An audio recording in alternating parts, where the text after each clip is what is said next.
Бул маселе боюнча мен 7 январь күнү кечинде укканмын. Жумуш күнү эмес болчу, базар күнү болчу, дем алыш күнү болчу. Анан эртең менен ишке келип туруп, бу Одноклассник деген сайтка чыкты деп айтышты да.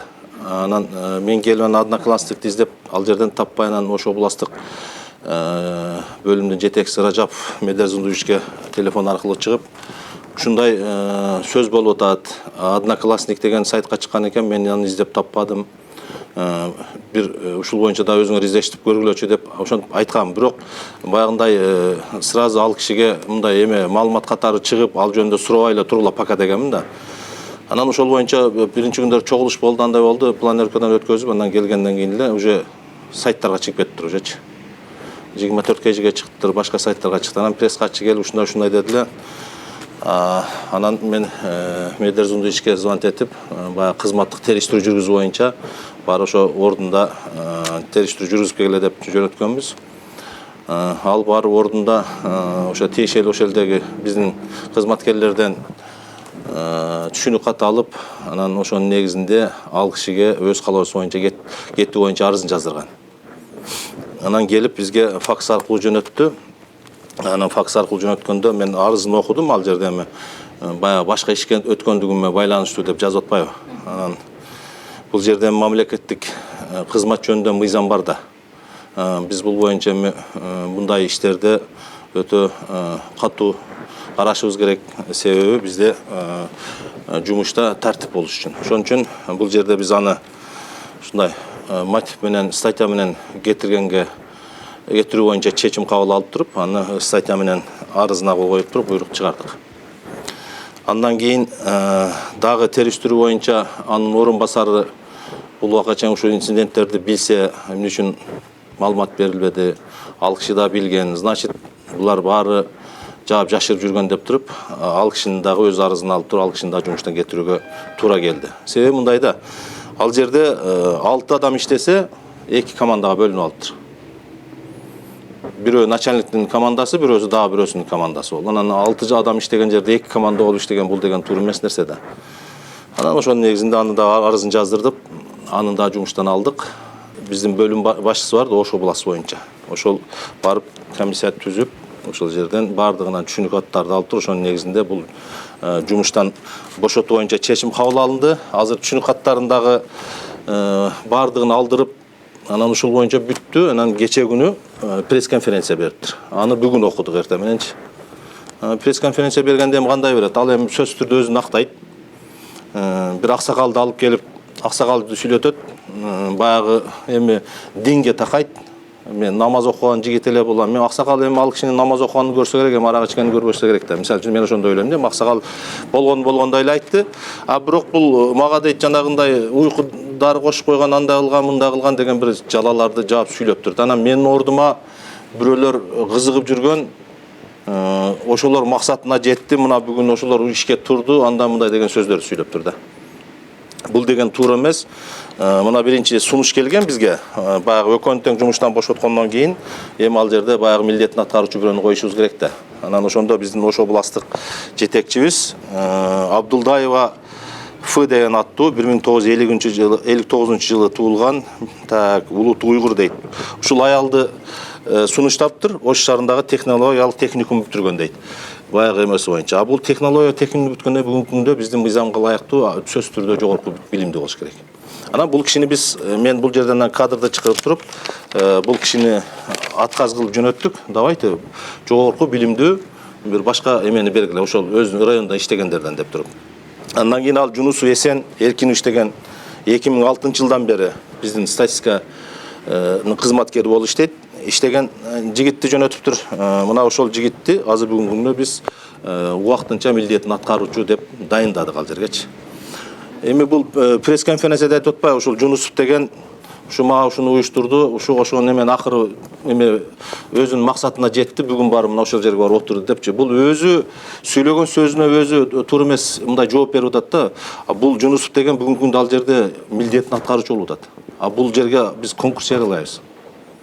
Конкурс жарылап туруп, ошо мамлекеттик кызматтын конкурсунан өтүп, бизден собеседование өткөндөн кийин анан кийин буйрук чыгат. Şu Rайстаттын бөлүм жетекчиси болду деп турчу. Анан буга жөндөн жөн күнөөсүн жаап туруп сүйлөп атат да. Анан бул жерден туура эмес болуп калды да, бир жагычы. Себеби ал госслужбанын мыйзамын жакшы билет, сөзсүз түрдө конкурс өтүш керек. Анан мына түшүнүк каттарды алганда эми жана мен силерге айтып бербедимби? Эки түрдүү болуп калган депчи. Баягы эки командага бөлүнүп калган депчи. Анан кээ бирлери бул кишини да ичпейт, ичкенин көргөн эмеспиз деп мында жазган фактылар да бар мына бул жерде.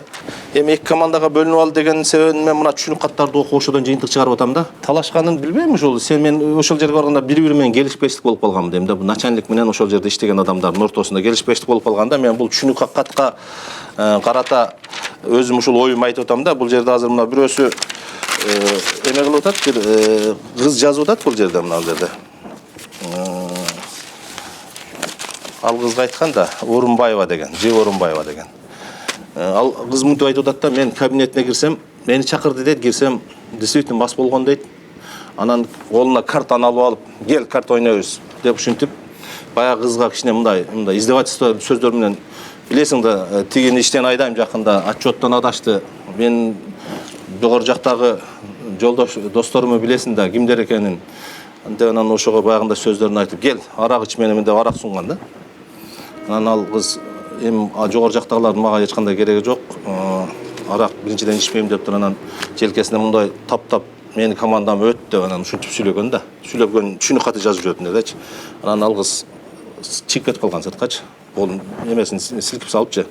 Анан ушул жерде мен жыйынтык чыгарып атам дейм. Жогору жактагы эмелер боюнча мен бүгүнкү күндө ким экенин эме айта албайм. Может, мен дейин десем, мен аны менен жумушка келгенде таанышкам, ага чейин аны тааныбайт болчумун да. Бул өзү келгенине бир жылдан ашты эле, жумушка Райстаттын начальниги болуп келгенинечи. Анан ошол негизинен эми пресс-конференцияны берип, өзүн актанып, бул 16 ноябрь, октябрь 16-19 ноябрларда болгон инцидент деп атат да, бунучу. Буга чейин бул кишинин артынан эч кандай эме болгон эмес. Мен единственный Ош областтык жетекчисинен сураганмын.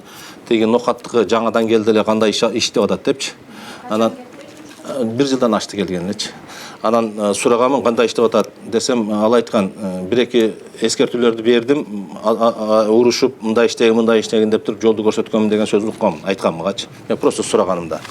Анан бул эми мындай болуп атат да, 16 октябрда деп атат, шайлоодон кийин деп туруп бул эмесин чогултуп атат. Ошо коллективде 6 адамды, 7 адамды чогултуп, бул жерде айтып атат, силер мени видеого тартып чыгарып жүрсүңөр одноклассникке депчи.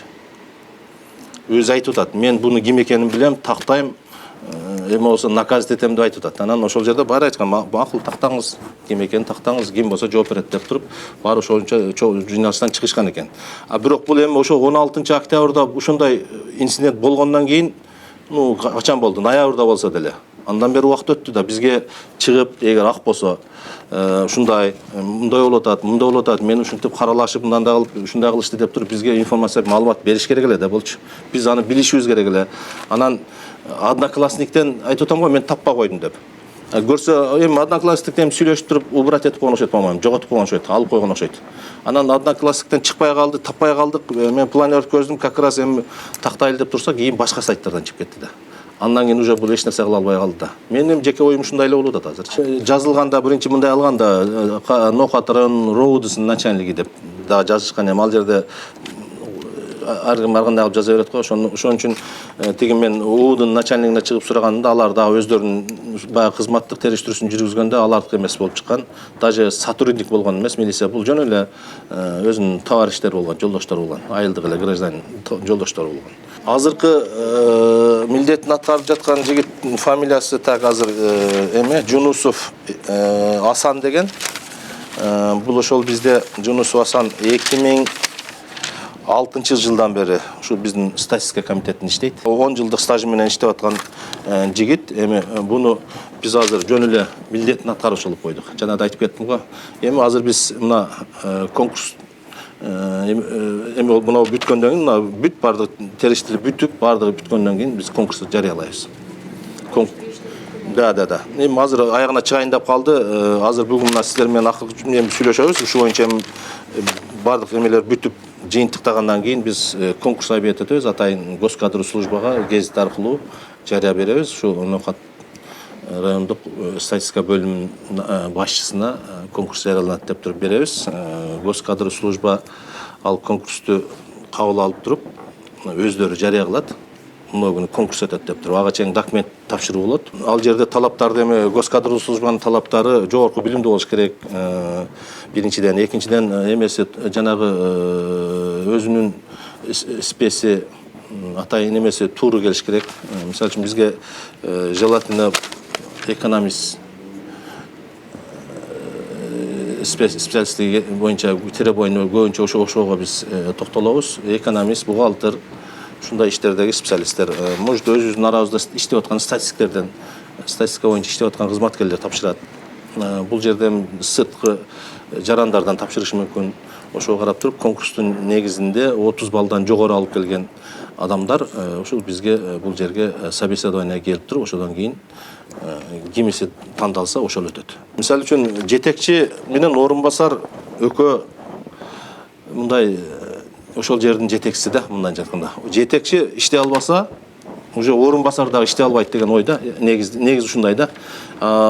Орун басар жакшы иштеп, жетекчи иштей албайт деген түшүнүк болбош керек да. Значит, бул жерде күнөө өкөндө тең да. Мисалы үчүн жетекчи мас болуп, ушинтип жүрөгү коллективде жанагындай болуп атабы, ушул инциденттерди ал жаап жашырып коет да. Мисалы билмексеңе салып, же ал специально жөн койгонбу, же айтыштан бизден же жетекчиден эме кылып бизге айтыштан эми ар кандай ой болушу мүмкүн. Эми кандай ой менен бизге ушундай билгизбей жүргөн, тем более мына чогулуш өткөзүп атат буларчы. Мени ушундай одноклассникке чыгарып жүрүпсүңөр, мен буну текшертем, табам ким чыгарган деп туруп, бул чогулуш өтүп атат өзү, жетекчи. Баары укту да, орун басар да укту, башкасы да укту. Ошондо эми орун басар деген бизде мынандай чогулуш болду. Эми жетекчи хорошо жаап жашырсын. Бизде мынандай чогулуштар болду, мынандай инцидент болуптур, мындай видеого чыгыптыр деп туруп маалымат да бериш керек эле да.